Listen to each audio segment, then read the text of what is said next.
You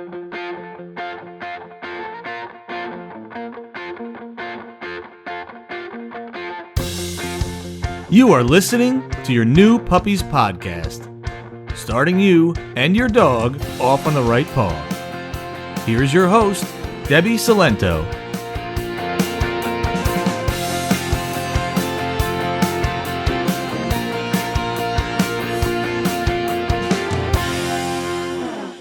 Hello and welcome to episode 72 of Your New Puppies podcast. I'm Debbie, and today I'm going to answer a frequently asked question that I get, which is, what do I think of using a potty bell? So if you don't know what I'm talking about, or maybe you call it something else, it's just a bell or something that makes noise that you put by the door that your dog presses or rings to let you know they want to go outside.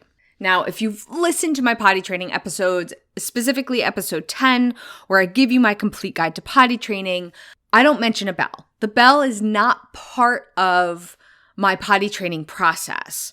But I also have no problem teaching a dog to use a bell if my clients ask. But I do find myself talking them out of it more often than not, because most of the time the bell isn't going to work the way we imagine it will.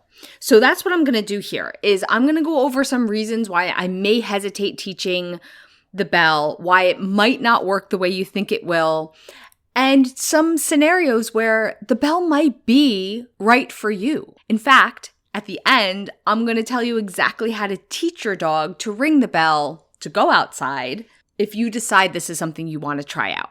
So let's dive in.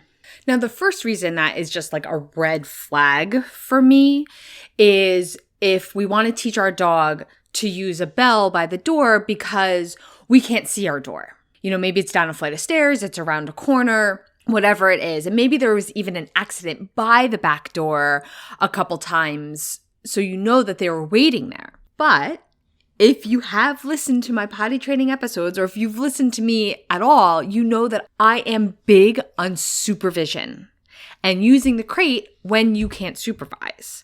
So the fact that the door is out of sight, that also means your puppy is out of sight. So I'm going to address that part first, because I totally understand that the supervision, using the crate, it takes a lot of time and energy. And in our busy lives, we are naturally looking for little hacks to make our lives easier. And most of the time, we're not even doing it consciously.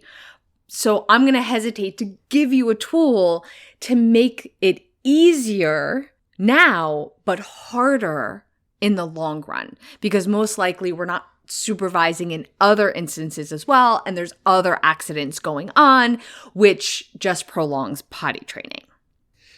Now, the second thing I usually discuss with my clients when they ask about the potty bell is more common and a little bit more subtle. When we're potty training, what we're looking for is that signal. When our puppy knows, oh, I gotta go, get me outside, human, like that's that light at the end of the potty training tunnel. So it's only natural that we have this urge to speed that process along by teaching them a signal.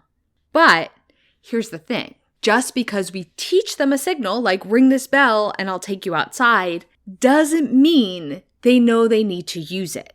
Because part of potty training is they need to learn that every single time they have to go to the bathroom, they need to get outside. They have to hold it and get outside instead of, running around a corner and going and finding our nice rug.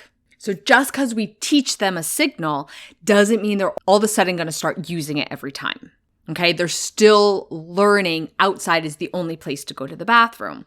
And this is a conversation that I have a lot with my puppy clients anyway, because it's usually like towards the end of potty training, we've been doing it for a couple weeks. When is it over? How do they know to signal us? So I always make sure that their expectation isn't that the potty bell is going to speed that process along. Because if it did, I would teach the potty bell hands down, part of my normal program. But I actually think it might widen that like communication gap And we might start waiting for them to use the bell or get frustrated that they didn't use it when it's just because they haven't learned everything they need to learn during the potty training process to start to signal us. Now, the third thing that I will caution you about is that no matter what we teach our dog, whatever signal we teach them, whether it's something formal like go ring the bell, bring me your leash, or if it's just something that you learn together in the process, which is I sit by the door or I come and nudge you, no matter what they learn, they will abuse it. So they're not going to distinguish between I have to go outside to go potty and I want to go outside because it's fun. So once they learn, when I ring this bell, I get to go outside or I get to go for my walk, they're going to use it regardless. They're bored. They want you up off the couch. Oh, when I ring this bell, they get up and let me out. I want to go lay out in the sun. Oh, when I ring this bell, I get to go do that. Most of the time, calling it a potty bell is a little misleading because it's a I just want to get outside bell. And that might be fine for you in your households. But if your expectation is that they're only going to use it when they have to go potty, unfortunately, that doesn't happen. And this is probably the most common reason that the bell ends up in the box of, well, we tried this and it didn't work out of dog supplies. And the last reason is just something that I see happens to my clients a lot where they're like, okay, we're done with this bell, is especially if you're dealing with a young puppy, it just becomes a toy. You have to hang it so they can access it, but if a puppy has something they can access that makes noise, that's fun to chew on, that maybe they've gotten treats for touching, they're just going to play with it. It's just going to become another one of their toys. Now, all of that being said, you might still want to try to teach them the bell. Maybe your door is out of sight. Maybe it is down a flight of stairs. Now, your dog is already potty trained and they're older and have earned a little bit more freedom, so you're not supervising, but you find them just sitting by the back door because that was their signal to go out and you just didn't notice them. So you want to hang a bell there and teach them to ring it so they can tell you. So they're not just sitting by the back door waiting for you to notice them. I've had clients use the bell for that and it works out just fine. Again, they are already potty trained. They're not worried about accidents. Another reason might be that you travel a lot or your dog goes and stays at grandma's house a lot. And maybe they know where your back door is, but they're not going to know the back door of every house you bring them into. Maybe you stay at Airbnbs all the time. So the bells travel with you. And you can show them where they are, and now they know which door to use to tell you that they have to go. You also might, again, your dog is older, they've gained some freedom, you're not supervising them as much. Maybe your household is a little hectic, so you want to make sure you're not missing when your dog wants to go outside. And so you want the bells just to notify the closest family member, because you don't care if they go out 100 times a day, but you want to make sure you're letting them out when they need to go. Or when they want to go. That's okay too. Or maybe you are completely convinced if only my puppy knew a signal, I think he would tell me every time. Go ahead, try the bells. Just be aware of the things that I've talked about. So if you end up finding yourself waiting for them to ring the bell or not supervising them as much as possible, then we have to rethink it. If you find there's more accidents that are happening, then maybe the bell isn't working the way we think it is. Okay? Because it really comes down to why we want to teach the dog the bell and our expectations to make sure that the bell is actually going to work the way we think it will. I have never refused to teach a dog a bell. Never, because I don't have a problem with it.